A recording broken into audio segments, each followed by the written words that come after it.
باپ دیکھ رہا ہو, استاد دیکھ رہا ہو,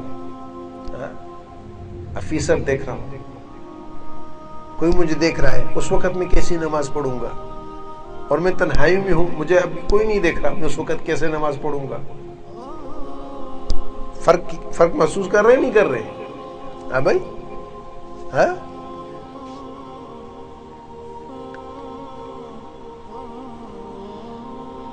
مولوی صاحب دیکھ رہے ہیں, اب خیال ہوگا کہ بھئی یہ نماز صحیح سے پڑھو ورنہ وہ ڈانٹ پڑے گی, وہ کہیں گے کہ تم نے کیسی نماز پڑھی. اللہ دیکھ رہا ہے, اللہ دیکھ رہا, میں ایسی نماز پڑھوں. اللہ کہیں گے کیا کیے تو نے؟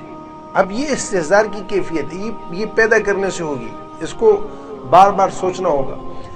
امام غزالی رحمہ اللہ فرماتے ہیں کہ کم از کم تکبیر تحریمہ اللہ اکبر اور السلام علیکم ورحمۃ اللہ, یعنی نماز شروع کرنے اور نماز کے ختم ہونے, ان دونوں وقتوں کے درمیان ما سوا اللہ کے ہر چیز سے انسان منقطع ہو جائے, یہ نماز کی قبولیت کے لیے باطنی طور پر شرط ہے.